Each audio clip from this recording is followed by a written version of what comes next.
Hi friends, welcome back to our channel. ఈ ఛానల్లో మనం మంచి ఇంపార్టెంట్ బిట్స్ అయితే డిస్కస్ చేద్దాం.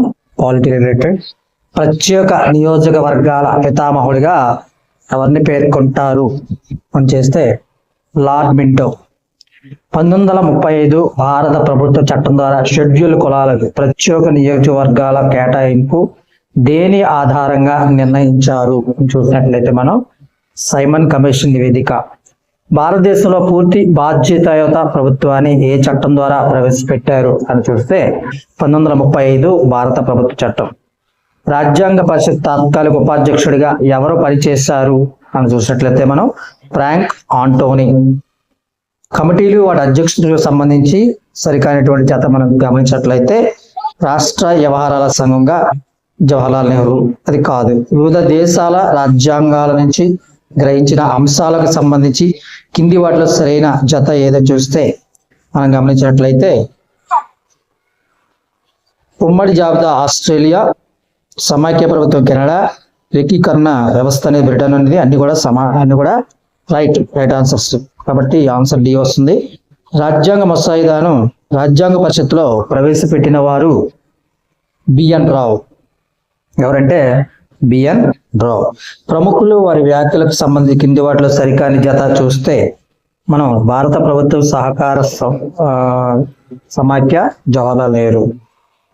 కింది వారిలో ముసాయిదా సంఘంలో సభ్యుడు కాని వారు చూసినట్లయితే మనం బిఎన్ రావు అయిన ముసాయిదా సంఘంలో సభ్యుడు కాదు. 10వ షెడ్యూల్లో పార్టీ ఫిరాయింపుల నిరోధక చట్టాన్ని ఎన్నో రాజ్యాంగ సవరణ ద్వారా చేర్చారు అని మనం గమనిస్తే 52వ రాజ్యాంగ సవరణ ద్వారా. ప్రవేశక రాజ్యాంగంలో అంతర్భాగం కాదు అని సుప్రీంకోర్టులో ఏ కేసులో తీర్పునిచ్చింది అని చూస్తే మనం బెరుబరి వర్సెస్ భారత ప్రభుత్వం 1960. కింది వాటిలో సమాఖ్య ప్రభుత్వ లక్షణము ఏది అని మనం గమనించినట్లయితే అధికార విభజన అనేది సమాఖ్య ప్రభుత్వ లక్షణం. ఏ ప్రభుత్వ విధానంలో దేశాధినేత నియంతగా మారే ప్రమాదం ఎక్కువగా ఉంటుంది? అధ్యక్ష తరహా ప్రభుత్వం. ప్రాథమిక విధుల దినోత్సవాన్ని ఏ రోజున నిర్ణయిస్తారు? జనవరి 3. అల్పసంఖ్యాక వర్గాల కోసం చేర్చిన ప్రత్యేక హక్కు ఏది చూస్తే విద్యా సాంస్కృతిక హక్కు. రాజ్యాంగ అధికరణలు అంశాలకు సంబంధించి కింది వాటిలో సరికానిది మనం గమనించినట్లయితే అధికరణ 16 విద్యా ఉద్యోగస్తుల సమాన అవకాశము, అధికరణం 20 నేరానుబడి శిక్ష, అధికరణం 25 మత స్వేచ్ఛ.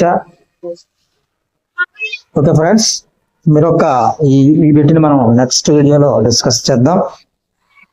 మిగతా కంటెంట్ అయితే ఉంది మిగతా బిట్స్ని. Thank you very much.